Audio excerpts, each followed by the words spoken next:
Maybe don't know. This time, this time, this time, this time, this time to build. This time to build. This time to build. This time, this time to build. This time to build. This time to build. This time, power, power. This time to build, power. This time to build, power. This time to build, power. What's up, everybody? I'm your host, Chris Hampton. Welcome to episode 80 of the Power Company Podcast, brought to you by PowerCompanyClimbing.com. Wow, episode 80. Do you guys remember back in the first 10 episodes when I was like, not sure if I'll continue doing this or not, but, well, I think I can safely say that it's official. Officially official. And I'm going to have a fair amount to say at the end of this episode, so I'm not going to linger here, but I do want to tell you some dates that we have coming up before we get started with this. First off, I'll be emceeing the So Ill Showdown on the final couple days of March, and then the following week, Monday the 2nd, Tuesday the 3rd, I'll be doing a couple of different workshops, including 2 semi-private sessions, which are limited to 5 people each, for 2 hours, and each person will walk away with completely customized advice. You'll be able to sign up for those at Climb So Ill very, very soon. I'm actually going to send them an email as soon as I get this podcast out. So if you're in St. Louis, definitely come and check those out. I would love to work with you. I will also be at the Climb Strong Performance Coaching Seminar in Columbia, Maryland on April 6th, 7th, and 8th. You can learn more about that at performanceclimbingcoach.com if you're interested. And then the following week, April 10th through the 14th, Nate and I will both be in Virginia at Sport Rock doing workshops, getting to know the folks out there. It's our first trip to VA, so if you're in the area, please come and see us. All right, let's get on with this, shall we? And Becca Taggart, since you asked so nicely, out of the blue, but nicely, hope this one helps on your road trip. Maybe don't know. This time, this time, this time. I'm going to just kill the hangboard. And I did. I let the goal become the hangboard and I crushed it, but I forgot the climbing. This time to build, this time to build, this time, power, power. This time to build, power. This time to build, power. This time to build, power. Little jungle. Yeah, all that rain last night made it super humid today. Yeah. I didn't expect that at all. I left Ohio to get out of the humidity and just apparently brought it with me. That's what it reminded me of. It reminded me of like being back east, just like Yep. stepping off the plane into the swamp and you're just like, whoa. Yeah, that's exactly how today felt. I didn't even hear it rain last night. These guys. That was nice. These That guys was were nice. like- It was nice. It was like, ooh, it's raining. Great. Yeah. And I woke up this morning. I was like, oh, it's raining. It's hot, humid. Do I really have to go ride in this? So I've wanted to talk to you for a long time. You know, we've missed each other last year during OR and we've talked a few times back and forth. And one of the first ways that I kind of came across your training and your ideas was your assessment that you have online. Yeah. And that's something that we've struggled with, is figuring out the best way to do assessments, what to measure, how to measure them. You know, climbing is this multifaceted kind of nebulous thing in a lot of ways, and finding those measurements has been difficult. Yeah. And you said you've been thinking a lot about the assessments and how to do them, and I'm just really curious to hear your thoughts and what you've been thinking about. So Yeah. So the assessment, like, I started with it years back, and there's been multiple iterations.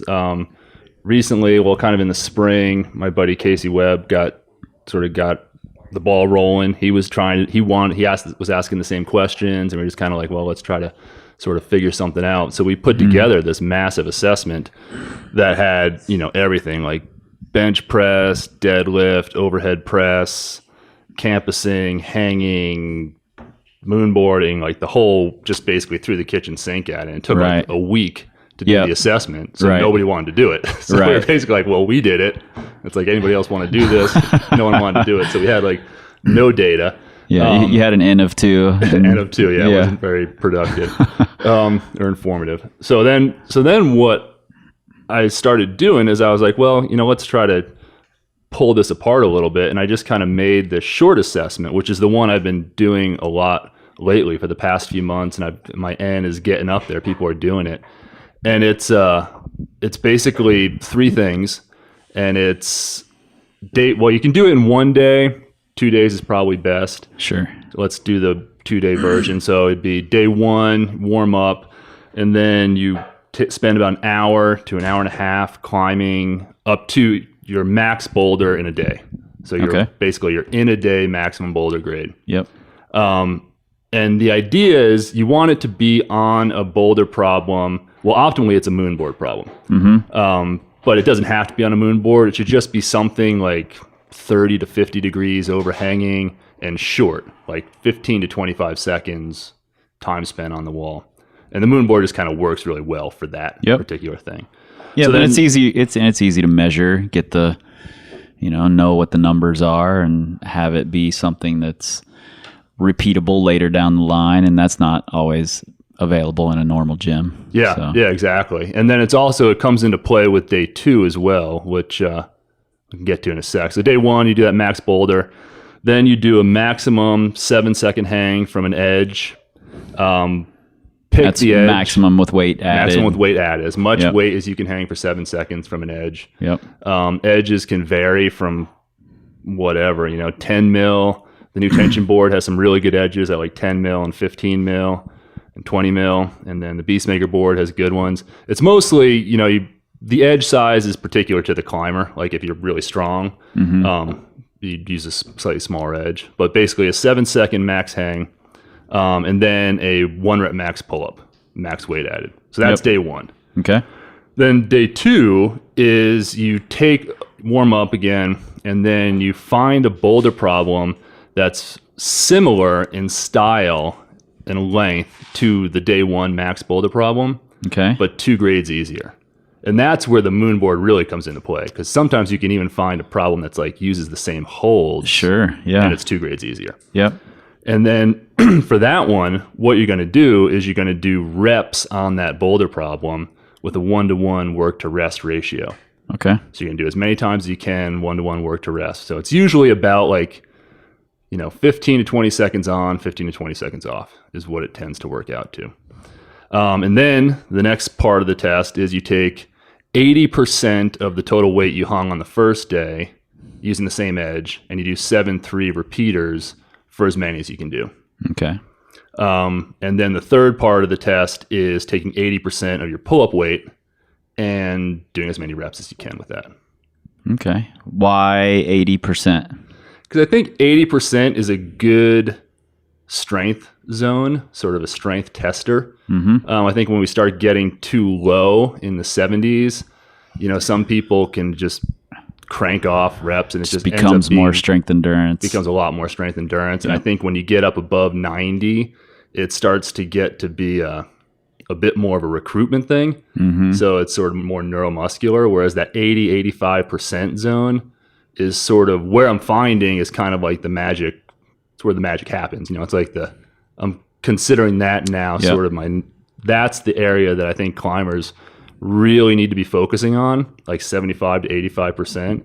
And if boulders, route climbers, what have you, you focus on that zone, and then 2-3 weeks out from your trip or climbing season rolls around, that's when you kind of tune up. So if you're going on a bouldering trip, you might want to start recruiting a bit more. If you're doing some routes, you might want to start doing some aerobic power, some anaerobic capacity stuff to kind of get that fitness up. But if you kind of maintain your year strength in that kind of 80% zone, 5 reps, I'm calling it, I think that's kind of my new sort of philosophy on training. Like kind of maintain that, work on that area. Cool. What about just out of curiosity, what about the route climbers who are, Red River climbers who are mostly endurance people, or Maple Canyon climbers, is there some sort of endurance assessment test that you think would work for them? So this is where the test is really kind of interesting. And the interesting part, the data is coming back. It's kind of interesting. And it's in the reps section of it. Mm-hmm. And what I'm finding is that for the 7.3, we'll start with the 7.3 repeater one.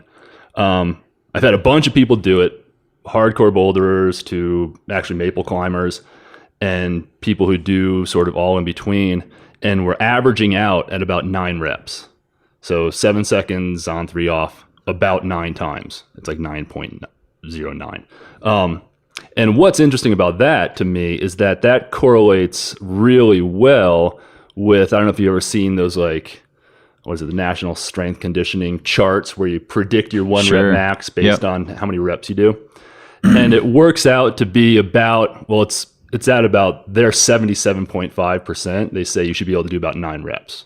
Right. Now, the first thing is that those charts are kind of useless in the sense that if you can do 9 reps with something that doesn't very well predict what your 1 rep max is going to be. Right. Because you have people who are like more endurance folks and more strength folks. Mm-hmm. So what happens is on average, the 7.3 hangs has converged to about 9 reps. But then what I'm seeing within that is you're seeing some people who are doing 12, a girl who did 18 reps, and then other people who are doing like 5 and 6. So what's happening, to get back to the Red River Gorge question, is what that test shows us is that if the person does much more than 9 reps, then that means they're very strength, energy efficient, and enduring, but they could really use more max strength. Right. So they're not recruiting that well.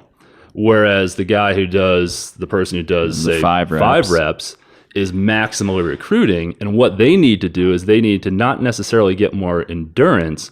It's that they need to get more strength, I think. And I think there's a difference between that recruitment where you just fire everything and strength. Okay. And that's where the 5 reps comes into play. So what happens is those folks who are on the, doing the 5 or 6 reps max at 80% on the hangs, when they start to try to do 5 reps at 80%, they struggle with it. Right. Whereas the person who's doing a bunch of reps, they're just cruising the 5 reps. Right. But the thing is, their max weight should be going up a lot. So what the test tells you is that, okay, you are a person that needs to either be working in the lower rep range to get your strength up, or you're a person that needs to be working in the higher rep range to get your strength up. Mm-hmm. And then that correlates with the moonboard reps, which are working out to be about 5.5 reps on those moonboard. I'm calling them reps. Sure. So 1 lap. Yep. Which is really kind of interesting because then you're seeing people who are doing, they're getting say 5 sets or 5 reps on the hangs, and they do their 2 grade down moonboard problem like twice. And then other people who are getting 18 reps on the hangs, and they're doing their 2 grade down problem like 15 times. Right. So what you see there is you see that nice correlation. And then what I would say to the Red River Gorge climber that just did 15 reps on the moonboard, you got to spend more time doing some maximum bouldering. Toss the weight vest on, really try to get your bouldering up. Yep. And that will ultimately get your enduro going. Because you can only get so fit, right? Your aerobic power can only go so far. Yeah, totally. And your anaerobic capacity can only go so far. And the same goes true for the boulder who's recruiting highly. Like you can only recruit so much of your forearms and your lats to hold onto the wall. Eventually, you're going to be recruiting everything you got. Right. And you just have to get stronger. Where you plateau. So you got to get stronger. Yep. So that's kind of what this test is sort of pointing.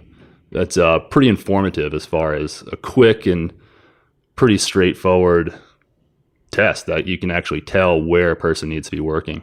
So how would you have, based on that test, if you had a Red River climber who was much better suited to be a boulder, so he does 3 reps of his on the moon board at 2 number grades below his max, how would you have him train? Would it be still get stronger?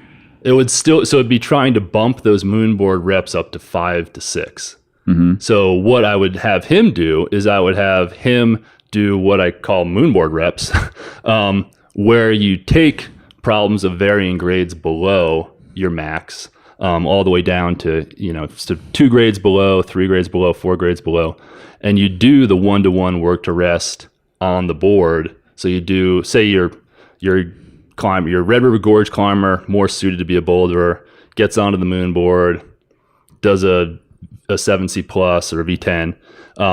I'd have does First off, no Red River climbers do V10. So that's why they need to climb on the moon board. Get some hard roots down there. Same probably holds true for maple climbers. So that person who, say, well, let's suppose, just for simplicity of percentages, they do this V10. Mm-hmm. And then on their reps, they're doing a V8, and they only do that 3 times. Right. What I would have them working on is in the V5, V6 range, have them doing 5 reps back to back in sets of those in that V5 to V6 range. So it's hard enough that they're having to actually climb the thing and recruit and actually do the problem. They're not just sort of hiking up it, but it's easy enough that they're completing the 5 reps. Right. So they start to build that, some folks might call it tolerance. I am kind of leaning toward it's just climbing strength. The ability, if you just assume that, we're trying to train to climb harder, that's the ultimate goal for most of us. So why don't we just have this climbing strength? What is climbing strength?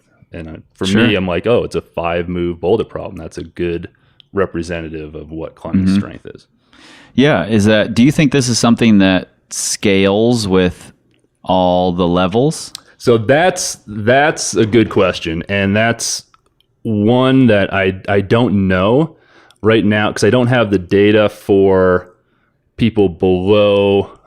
So right now I've got data 7A climber in a day, all the way up to 8A plus climber in a day. Mm-hmm. And then all ranges in between. But 7A is whatever, V5 or something like that, V6. So that, I don't know if it would scale below V6. Right. And that's an area where that's an area where the moon board gets hard. Right. Because if you're a V4 climber and you can do a 6B plus on the board, there's no 2 grades down problem to go do reps on. Your options are pretty limited in that range. So that's one of the questions that I am curious to find out if it does scale. I was actually quite interested in the fact that it scaled from V6 to V12. So that's that's a pretty big range. Yeah. Have you run into, or what do you think about someone who, and I don't see too many really experienced climbers, so I don't see many people in the V10, V11 range who have this issue, but I do see quite a few in the V6, V7 range that tend to just fall apart when they get tired, even if it's not strength that's the issue. Some mentally, their coordination just drops, whatever it is, they have a harder time just keeping it together and moving well. Yeah. Do you bump into any of that, and do you think that ends up being a factor? Oh, I totally bump into that. And it is a factor. And one of the ways I've found to really address it is, we have this idea of intentional practice, you want to focus and be all, move your feet right and do all that stuff. And I try to think of ways to actually train that. How can I set up a structure of okay, do this grade route, do this grade route, do this grade route that will lead the person to practicing. Mm-hmm. So what happens is that's again where this 80% zone, and you can think of 80% roughly as about 2 to 3 grades below, in the case of boulderers, 2 to 3 grades below your bouldering max. And that's kind of arbitrary to say that, but that's around the zone. Sure. And in the case of route climbing, it's usually about, I like to think about it as 2nd or 3rd try routes. Mm-hmm. So the 2nd or 3rd try routes, the boulder problems that you don't do first try, but you can do in a few tries, those are the areas where I think that person that starts to fall apart needs to really be focusing their time on. Yep. So if you think about like a 2 or 3 try route, so you have a 13A climber and they're out there always trying to red point their 13A, and it takes them like, a season, and they do their 13A, and then they move on to the next season and they do their 13A. Right. What's happening is they're only getting minimal practice at climbing at their limit, at the red point limit. So what I would have for that person, I'd say, okay, look, on your project day, warm up to maybe a 12B or a 12C. That's going to take you 2 tries. Mm-hmm. So that way, and just commit to it taking you 2 tries. Don't even try it on site. Just like go up, work it out. Totally. Yep. Lower off and be like, okay, now I'm getting my red point head on, and you do it. You try to do it at least. And in that way, they start getting the practice of being a little bit pumped. They know the moves, a little pumped. The moves are easy enough because the grade is lower that they know they can do the moves, make the clips, that sort of thing, and just get to the top. And it's like getting to the top on those grades that are hard enough to where you have to try, but not so hard that you're just maxing out all the time. Yep. And I found that works really, really well. I mean, I've had a few folks who, didn't have a very good lead head, for example. Could top rope like really hard routes, but right. leading just like started to fall apart. Yep. And what I had them do is just do sets of cascade intervals, triples at momentum. In this case, we had these long routes.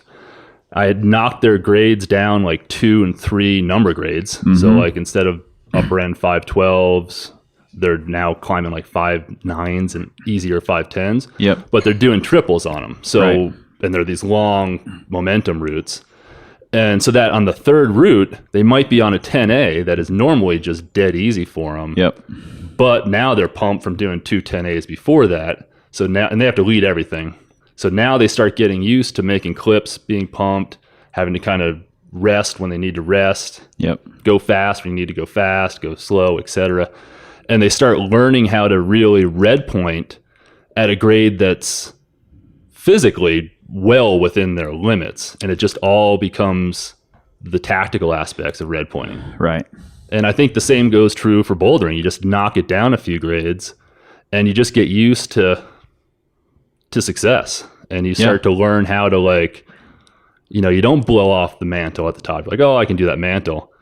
And then you get this V5 or whatever that this V10 climber normally does, and they're like, oh, I got to the mantle and fell off. It's like, well, okay, right. Now think about that next time, like figure out the mantle. Yeah, totally. I think that's really important. We do something really similar where we either do triples like you're talking about or up, down, ups, where they have to unclip on the way down, lead back up, and oftentimes we'll have them have an up, down, up project so that they can do the first 2, the up, the down, and the up becomes hard for them so that they've dialed in the moves. They really know they can do all these moves. They know all the clips, and they have to start thinking super tactically, and it lets them go for things, that they normally wouldn't go for because they know the moves. They know they can do the moves. They get pumped and they just go on autopilot and keep moving. And once that happens with someone, you can see it. You can see that they were like, holy shit, I just kept going. Like I grabbed 8 more holds after I thought I was going to fall, Yeah. And that's a big moment for a lot of people. Yeah. Yeah. I think it's huge. And I think, I think that happens with a lot of people. Like, they can do these hard top rope routes, but it's like they just don't trust that they can just keep going. And you really got to learn. Anything hard I've ever did has been just a struggle fest at the top, like yelling, head whipping, and all that. Exactly. And it's like, you just, that's how I get up routes eventually. But and I think people, you need to learn that. It's not like And I've seen some climbers who are like actually really, really, really high end climbers that struggle with the same thing. Mm-hmm. And it's like, when they finally do their routes might be 14 plus, but it's like they hike it. Yeah. Like, dude, you could have done that like 10 tries ago. If you just tried a little harder. Yeah, totally. And it goes all the way up to the big number folks as well. It's not just unique to beginners in that area. Yeah, and we see guys like you or guys like Chris Sharma or whoever going that hard at the top of a route, and for some reason there's been this, I don't want to call it a trend, but this idea in training for climbing that you should never go to failure.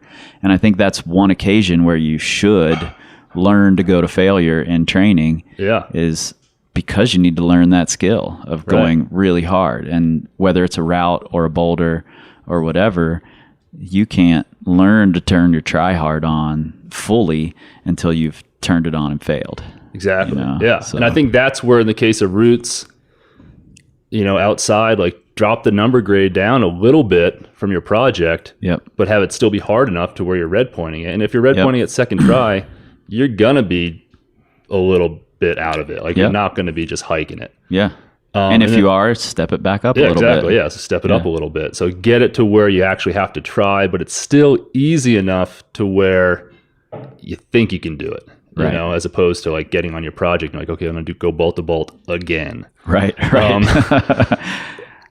on a boulder problem, the way that I found actually, because that's another area where I've seen some really strong climbers, they don't have the try hard, and the weight vest is the way to do is. So you put them on a boulder, it's mostly inside, and they try it. They eventually do it. So it's a hard boulder problem for them. Then you put a 5-pound weight vest on them. And it forces them to, they know they can do the problem, but now they've got to try that much harder to do the problem. So it forces them to really, really turn it on. Yeah, I hadn't ever thought about that in terms of using a weight vest to try hard. I've experimented quite a bit with a weight vest and generally shy away from it when I'm talking to clients about it because I just don't want to ruin their technique. I don't want to get them hurt. But I think that's a good method. I had never thought about that. Because you do have to try that little bit harder. And for me, I have a really hard time turning on that try hard. Yeah. I think partly because I started as a trad climber. I was a Red River climber.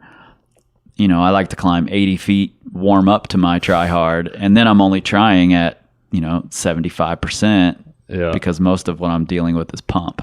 Yeah, exactly. So learning to climb at Wild Iris or to Boulder and Waco is difficult for me because you have to pull off the ground and go hard immediately. Yeah, exactly. So that's been tough. I like the weight vest idea. I'm going to play with that for sure. Yeah, I think, and I think it's limited. So, think about it as I use the weight vest a lot, but it depends on the climber, like where they are. Sure.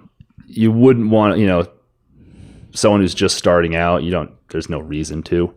This is more for like folks who are climbing pretty hard and they've got their tech, they're good climbers, all that stuff. They just don't try that hard. Yeah. So I like it for that stick specific it on reason. at the end of the workout and say, okay, now try to do that boulder problem again with this thing. Yeah. And usually it's funny because they can do it a lot of times and you're like, dude, that 5 pounds more. Like, yeah. And I catch myself all the time just trying to make things more and more and more efficient. Like I'll spend, like you said earlier, it'll take me 8 goes on something that I could have done second or third go because I'm still trying to smooth it out and I don't need to. That happens to me more on boulders than it does on routes. Or short routes to Wild Iris. It happens to me there too, where I want everything to feel easy because that's what I'm used to, you know? And what I can call easy is maybe a higher level than a lot of people can because I'm used to being super, super efficient. Yeah. So I might be able to try at, my 85% might be easy to me. That might feel easy, but I can't go past that. Like it's hard for me to. So that's kind of cool. So I would expect if you did the assessment that you would do significantly more than 5 reps on your moon board, 2 grades down. Yep. And that would indicate that. That's like saying you can go 85% all day long. Yep. But sometimes you don't go 95 or 105, like there's that reserve. So the way I would say in that case, I'd say, well, okay, now you're going to start projecting on the moon board. And when you start doing those projects, start adding the weight vest and Yep. Really just kind of bump up that try hard. That's cool. That's a cool idea. I like it. Are you still doing any of the other lifts in your assessment? Because I know you had deadlifts and pinch block stuff, and are you still thinking about any of that, or you stripped it away? I've stripped it away, but I am thinking about it. Mostly because I stripped it away mostly to try to I really want to get a lot of data on the reps and the hangboard. Mm-hmm. And the easiest way to get people to do it is just say, like, I mean, you can cram that into a day. Sure. And be like, oh, this is just going to be a good training day. Why don't you just try to do this? And that gets the data for me. So that's kind of why I've stripped the weights away. And climbers, and I'm sure you definitely know this, that a lot of them shy away from weights. Oh yeah, for sure.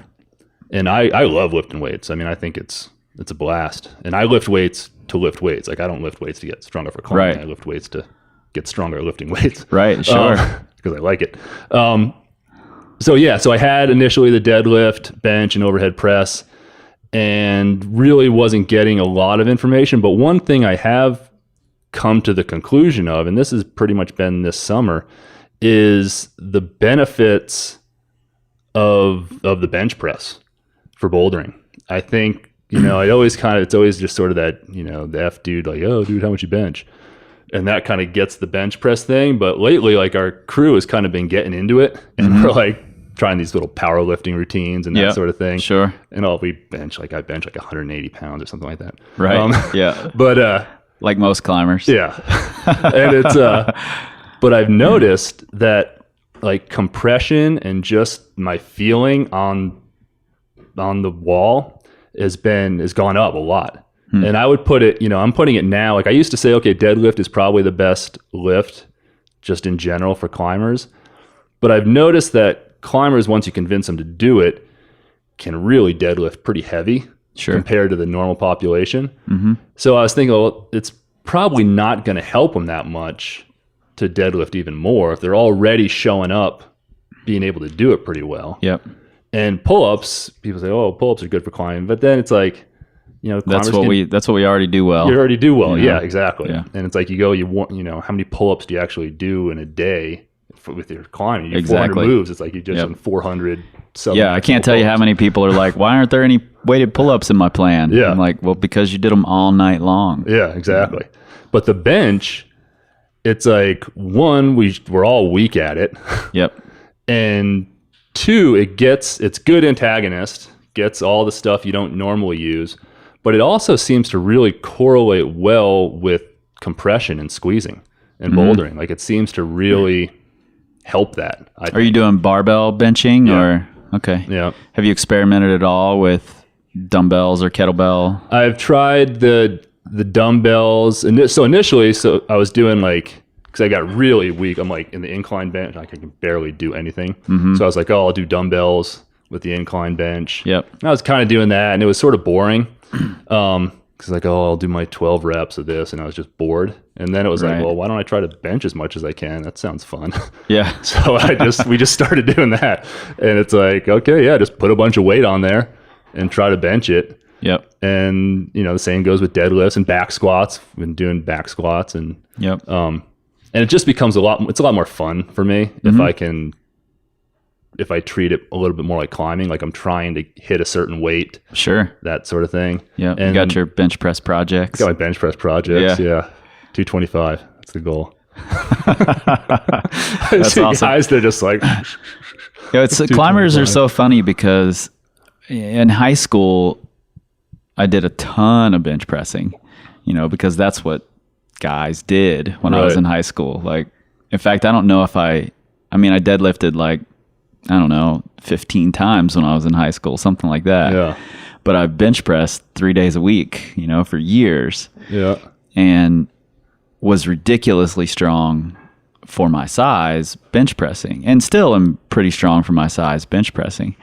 But it's so interesting to see the difference between what a climber can pull versus the normal athlete, and what a climber can press versus the normal athlete. Yeah, exactly. It's a huge difference. I just had a conversation with Dan John for the podcast a couple of days ago. Oh, nice. And he was talking about doing pull-ups with like 45 added pounds being hard. Yeah. And I'm like, wow, I've got a guy right now who just did pull-ups with 145 added pounds. Yeah. You know?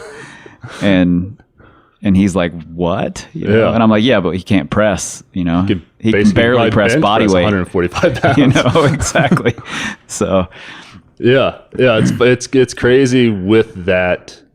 The pulling and the pushing, and that's the thing. Like with deadlifting, like I can deadlift a lot, and I'm just not. I mean, it's not gonna help my climbing to be able to deadlift more. Yeah, once you're at a certain Yeah. place, once you've hit a certain standard, it's time to move on and shore up other things. Yeah. Do you have standards for these yet? Have you So that's the come thing. up with any numbers? So the stuff on my website, the lifting is actually from Dan John. So Yep. most of that's from Dan John. The hanging was just sort of by experience. And hopefully that'll get a little bit more fine-tuned. But generally, no, I don't really have a good standard. And that's one of the things with the assessment. I'd like to start correlating the hanging and the moon board with actual red Climbing pointing grades, right. And see what, like, is there a certain amount you need to be able to hang as a percentage of body weight to be able to climb 14A? Like, is that, what is that? Yeah. And I have no idea. Yeah. And I think that climbing is so crazy multifaceted. I mean, there's so many aspects of it that you're always going to find outliers who don't have to meet those numbers to climb 14A, Right. Yeah. My power is going to be nowhere near most 514 climbers is my guess. Yeah. I'm probably quite a bit more efficient than most 514 climbers.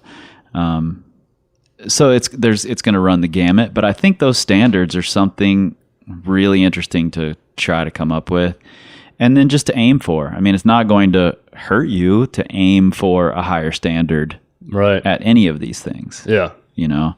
So I think that's a cool idea. And yours are the first ones that I know of being out there, those numbers that you had put up. So I'm interested to see what those numbers become after you get more data on these things. Yeah.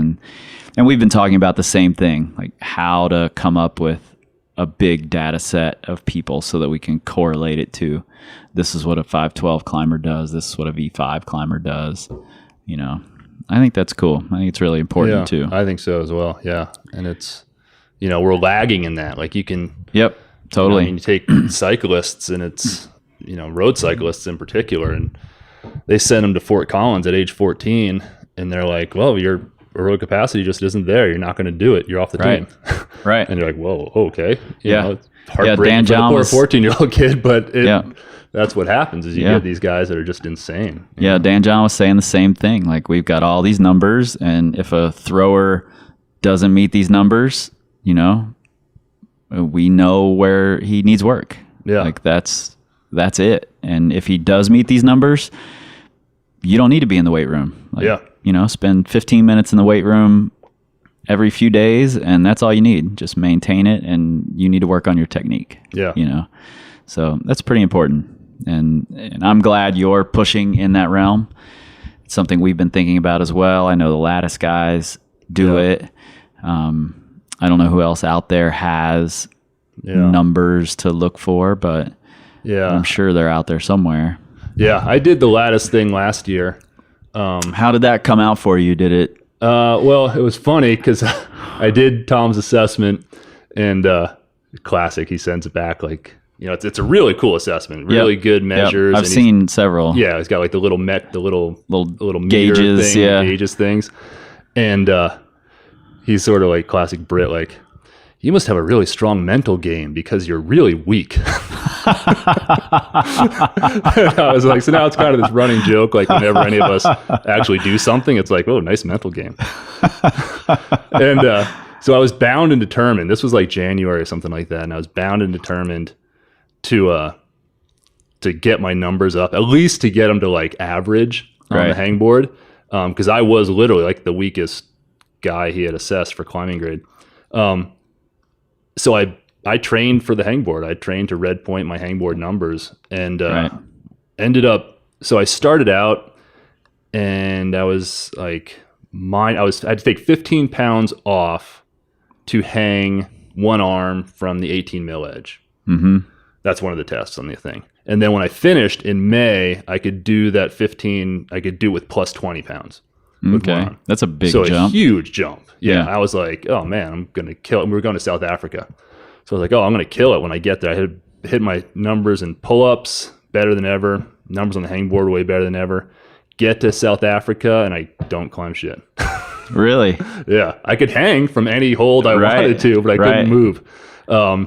And what had happened, and this is what got me thinking about this whole assessment with the moonboard thing, is and also what, like Steve Bechtel is always talking about, like the 75% of the time shoes on, 25 Yep. shoes off. Totally. And Keep I'm the just, goal the goal. Yeah. And I'm Yeah. just, and I'd heard that, I'd heard him say that thousands of times, but I was like, fuck it, I'm going to just kill the hangboard. Yeah, And you I let did. the goal become the hangboard. I let the and goal become the hangboard, and I crushed and it. But you got it. I forgot the climbing. So, I think yeah. that's really important that you say that, because so many people let the training become the goal. Yeah. And I love training. Yeah, you know? see, I'm the same way. Like I was psyched to go to important. the gym and do my hangboard workout. Like I Yeah. was like, "Ooh, man, I'm going to hit my numbers today." Yeah, and it's important to like the training. I love it. I love going in and working on new training protocols and trying new things. And, I love digging into my training plan, but climbing still has to be the goal. And a lot of people forget that. Yeah. Training becomes the goal, and then they wonder why they're not climbing as well as they think they should be. Right. Yeah. So, Yeah, totally. And I think that 75-25 is, and it's funny because I actually went back after that South Africa, because I've got notes on my training going way back. yeah. And I went through and counted it, like my good seasons when I had good sends here and there. And there I had like, a few of them. And I looked at my training, and it was literally like to the T between 75 and 80% climbing. Yep. And 25 and 20% other stuff. Yeah. Like over the course of like 14 years. Yep. And Yeah, and it's all like, the wow. best strength coaches that I have read their stuff, talked to, Dan John just said it the other day that, we're, as strength coaches, we're 20% of the training. You know? Other than that, you need to be out there working in your sport. Right. So, Yeah, and I think that idea has come home for sure. Cool. Well, I'm excited to see where the assessment goes, what numbers you come up with, and I appreciate you sitting down and talking about it, and maybe I'll run myself and all the other power company guys through it so we can give you our numbers and that'd be throw them sweet. into the pool. Yeah. So Yeah, for sure. cool. All right, thanks, Steve. I appreciate it, man. Yeah, anytime. I think Steve's final anecdote there is an incredibly important one. Don't forget the climbing. It's really easy to get caught up in the numbers and forget that ultimately there are people of all types with all different types of athletic profiles who can climb the grades you're looking toward. Climbing is complex. Is there really even a such thing as a standard for any of these lifts or hangs for climbers? I'm not completely convinced that we're there yet. It's a really great idea. I'm a fan of the idea, but our preliminary data that we've collected through our own assessments shows that people who buck the supposed trend and can climb hard while missing several of the really important needed aspects aren't necessarily outliers at all, but more like the norm. Especially as we mention in this conversation, as you look into the grades below V8 or mid 513, the numbers get even more scattered. And coming up with just one single number, an average, to call a standard seems almost unfair. Many of our current standards are pulled directly from other sports. Steve mentions that many of his initial numbers came from Dan John. And Dan himself suggested in our conversation, which if you haven't heard it is episode 66. You should definitely go listen to that. Dan suggested that climbers' numbers should be pretty drastically different from the athletes that he coaches, who are largely throwers. So we're in the beginning stages here. I think we're on the right track, but so far, none of these numbers are the gospel. Everyone is, to some degree, experimenting here. And frankly, these experiments are important. So I'm not disparaging them. I understand the draw. We want to know where to focus our efforts. There's way too much to sift through otherwise. My advice, hire a coach. Even if it's just for a short private session, a good coach can give you direction based on your climbing, not just based on the numbers. And ultimately, that's what matters most. And remember, like Dan John says, the goal is to keep the goal the goal.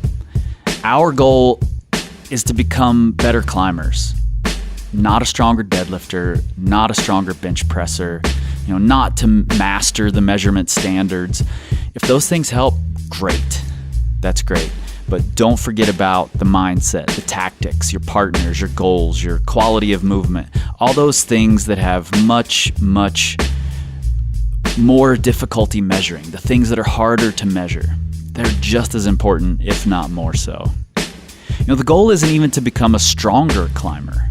Who gives a shit if you get stronger and it doesn't help your climbing? Can that happen? Absolutely. I've seen it over and over. I've seen numbers go up massively in the weight room and on the hangboard with absolutely no carryover to climbing. Sometimes it's because they were strong enough already. Sometimes they just don't know how to apply it. Again, that's where a coach comes in. The numbers won't always tell you that that 30-second front lever you spent so long developing just doesn't show up at all when you don't trust those slippery smears on your project. But a coach will notice it. It's complicated, I get it, but that's what makes it so damned appealing. Okay, if you're in St. Louis or Virginia, look us up. We're coming your way. There's new tanks and tees on the website right now, new designs. You should go check those out, powercompanyclimbing.com. You might be able to find Steve Maisch at stevemaischtraining.com, but his website seems to be down right now. So Steve, if you're listening, fix your damn website. Everybody's asking. Just go do it. You know where to find us, all over the internets, on the Facebooks, on the Instagrams, at Power Company Climbing. You can find us on the Pinterest too, if you should desire that. You cannot and will not ever find us on the Twitter, because we don't tweet, we scream like eagles. This time, this time, this time, this time, it's time to finish, it's time to finish, it's time to finish, it's time to finish, it's time to finish, it's time to finish, it's time